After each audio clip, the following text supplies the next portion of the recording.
pengembangan blended learning melalui konsep lingkunganku, rumahku, berbasis video edukatif oleh Sri Hastuti SPD. Pada presentasi kali ini, materi saya berisi tentang inovasi pengembangan pembelajaran terhadap anak didik agar lebih memahami guna rumahku. Lantas, apa maksudnya? Maksudnya ialah guna peserta didik dapat mengetahui fungsi-fungsi serta kebutuhan dari setiap sudut dan isi dalam rumah. Adapun pada video pemaparan atau presentasi akan membahas lebih rinci tentang lingkunganku atau rumahku yang dilakukan dengan penambahan video pada situasi yang dialami oleh peserta didik.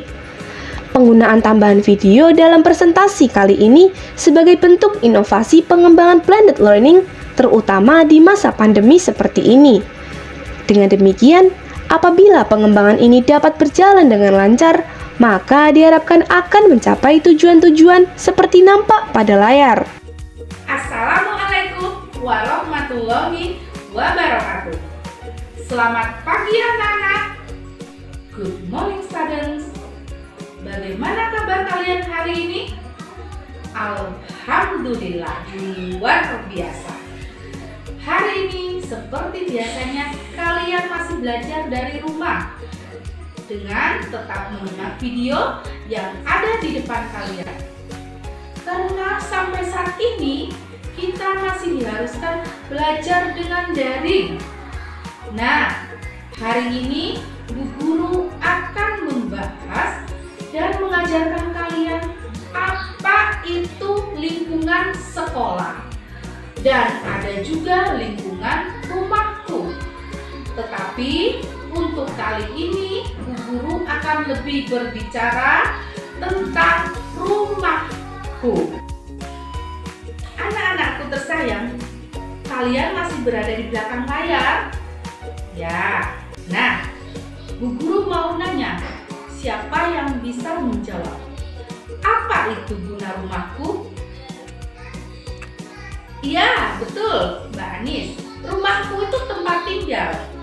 Tetapi, lebih tepatnya, rumah itu tempat berlindung dari sesuatu hal yang buruk yang dapat merugikan tentunya.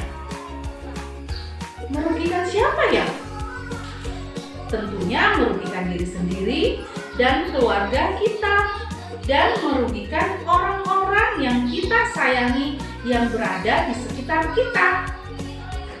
Selain itu, rumah juga merupakan tempat tinggal yang utama agar kalian terlindung dari hewan buas, dari bencana alam, dari panas matahari, dari hujan, serta angin kencang. Nah, itu gunanya rumah ya anak-anak. Oh iya, biar lebih semangat, kita tepuk semangat dulu. Tepuk semangat. Semangat. Iya. Rumah ditirukan ya.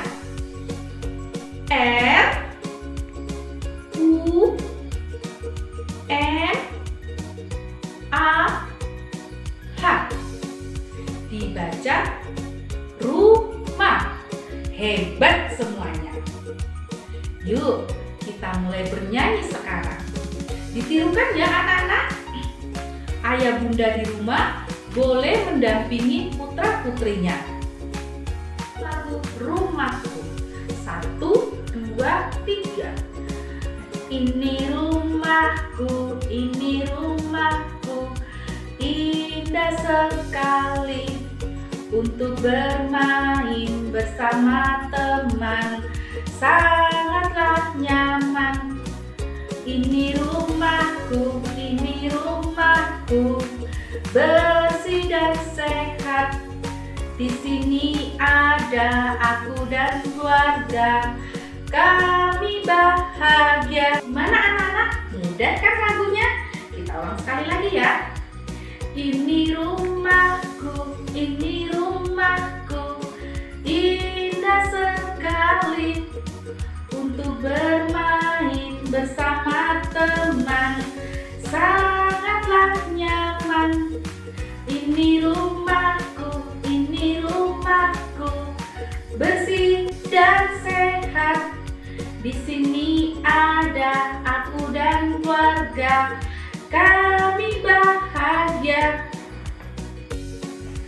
Sekarang, Bu Guru akan menyampaikan fungsi bagian yang ada di rumah kita. Bagian-bagian rumah kita apa aja anak-anak? Iya, betul. Sekali lagi Bu Guru jelasin. Ada pintu, jendela, ventilasi. Adapun penggunaan pintu adalah tempat kita keluar masuk dari rumah. Setiap rumah pasti mempunyai pintu. Lalu, jendela itu apa anak-anak? Iya, betul. Jendela itu adalah untuk memasukkan cahaya dan sirkulasi udara yang ada di luar rumah kita. Jadi, lebih tepatnya jendela itu tempat memasukkan cahaya dan udara agar bisa masuk ke rumah kita. Sedangkan ventilasi adalah tempat untuk mengalirkan udara dari luar masuk ke dalam rumah kita, sehingga terjadi sirkulasi udara yang sehat yang kita hirup setiap saat. Selain itu juga bisa mengeluarkan bau yang pengap yang ada di dalam rumah kita, serta menghindari penyakit yang menular dan juga bisa menghemat listrik. Mengapa bisa menghemat listrik? Ya, tentu bisa. Karena dengan adanya ventilasi, kita tidak perlu menyalakan AC, menyalakan kipas, sehingga itu disebut penghematan listrik. Di rumah kita selain tadi sudah ada pintu, jendela, dan ventilasi. Nah, di dalam rumah kita tentunya ada ruangan-ruangan. Contohnya, siapa yang tahu? Ya, benar sekali Mas Ardi. Contohnya, ruang tamu, ruang tidur, ruang makan, ruang dapur, ruang kamar mandi. Nah, ada lagi, hampir Bu Guru lupa. Ada juga ruang untuk berkumpul dengan keluarga. Biasanya buat nonton, buat bercerita dengan ayah, bunda, adik, dan kakak. Adapun di dalam rumah pasti memiliki barang-barang yang disebut perabotan. Contohnya TV, kursi, meja, kulkas, lemari, dan masih banyak lagi. Teman-teman, siap? Mana semangatmu? Mana hebatmu? Mana rapimu? Alhamdulillah, luar biasa. Biarpun kita belajar daring, anak-anakku semua tetap semangat ya. Nah, untuk penutupan pertemuan pada hari ini, adapun cara agar kita menjaga lingkungan rumah kita dengan cara apa anak-anak? Benar, dengan cara membuang sampah pada tempatnya. Dan juga kita rajin membersihkan di dalam rumah kita. Membersihkan selokan yang ada di sekitar rumah kita. Dan membakar sampah-sampah yang tidak bisa terurai. Teman-teman, siap? Masih semangat? Ya. Oh ya, untuk tugasnya anak-anakku, Kalian seperti biasanya mengumpulkan lewat foto atau video di WhatsApp Bu Guru. Tugasnya dicatat ya ayah bunda. 1. Kalian menghitung jumlah jendela yang ada di rumah kamu dan tuliskan angkanya. 2. Kalian menyebutkan ruangan yang ada di rumah kamu. Contohnya ruang tamu, ruang tidur, dan lain-lain. 3. Ceritakan bagaimana cara anak-anakku di dalam menata rumah. Jangan keluar dulu. Ibu Guru akan berikan kalian hal yang belum pernah Ibu Guru kasih di pembelajaran sebelumnya. Ini ada video tentang rumahku. Ayo kita simak bersama ya anak-anakku, supaya kalian makin paham konsep rumahku. Fungsinya.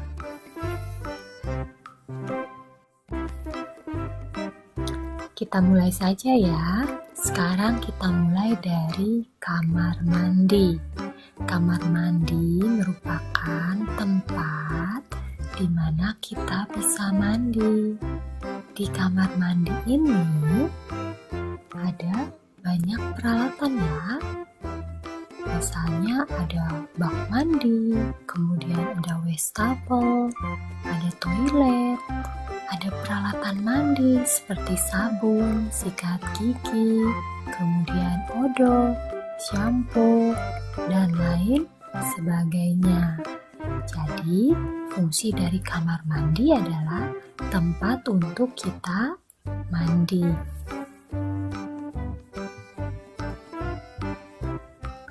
Nah, ruangan yang kedua adalah kamar tidur. Fungsinya adalah tempat kita untuk tidur atau untuk beristirahat ya. Nah, di dalam sebuah kamar biasanya ada ranjang, lemari, kemudian meja, bantal, kasur, selimut, guling, cermin, dan lain sebagainya, tergantung dari keinginan dari pemilik kamar tersebut. Tapi biasanya kalau misalnya seperti kasur, selimut, bantal, guling, ranjang itu pasti ada ya.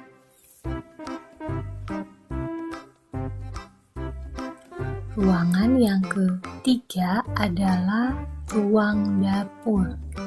Fungsi dari dapur adalah tempat untuk kita memasak, ruangan untuk kita memasak. Di dalam dapur tentunya ada peralatan untuk memasak, misalnya kompor, kuali, cerek, pisau, blender, dan lain sebagainya. Semua peralatan memasak. Biasanya di dapur juga ada kulkas, ada meja.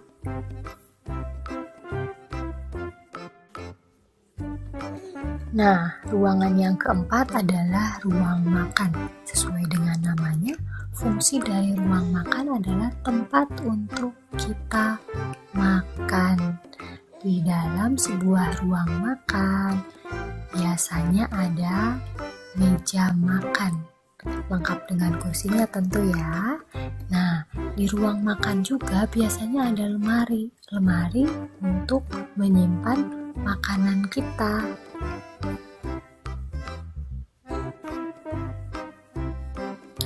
Ruangan yang kelima adalah ruang tamu.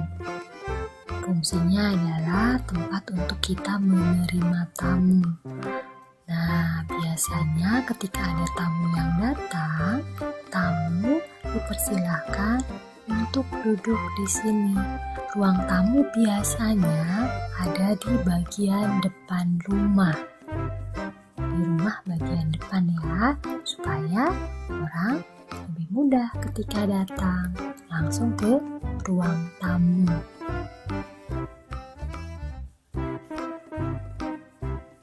Ruangan yang keenam adalah ruangan keluarga. Fungsinya adalah sebagai tempat berkumpulnya keluarga. Biasanya di sini keluarga itu berkumpul pada sore hari ya, atau malam hari. Mereka berkumpul bersama, mungkin untuk ngobrol, berbincang-bincang tentang pengalaman, atau menonton televisi. Yang pasti melakukan kegiatan bersama keluarga. Nah, ruangan yang terakhir adalah garasi. Fungsi dari garasi adalah tempat menyimpan kendaraan kita, baik mobil, motor, atau sepeda. Nah, sekarang anak-anak silakan membuat kalimat dengan kata-kata yang berhubungan dengan ruangan yang ada di dalam rumah kita. Nah, sekarang kita mulai dari gambar ini ya.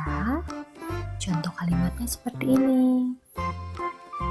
Udin tidur di kamar tidur. Silakan kalian buat kalimat yang lain ya. Nah, sekarang bagaimana dengan gambar ini? Bisa buat kalimat seperti apa ya? Oke, contoh kalimatnya seperti ini. Misalnya, Rina membantu ibu memasak di dapur. Atau misalnya yang lainnya, ibu memasak sayur di dapur. Atau silakan kalian buat kalimat yang lain ya. Nah, sekarang ini gambar yang ketiga. Kira-kira ini di ruang apa ya? Oke, betul. Ini adalah di ruang keluarga. Kalimatnya seperti apa? Misalnya seperti ini ya. Udin dan keluarganya sedang menikmati teh di ruang keluarga. Atau misalnya contoh yang lain. Udin dan keluarganya berbincang-bincang di ruang keluarga. Kalian boleh membuat kalimat yang lain ya. Nah, sampai di sini dulu pembelajaran kita tentang ruangan-ruangan yang ada di dalam rumah dan fungsinya. Silakan kalian pelajari lagi di rumah. Kemudian coba untuk membuat kalimat tentang ruangan-ruangan yang ada di dalam rumah. Dadah, sampai jumpa lagi.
Sudah dulu ya pembelajaran untuk hari ini.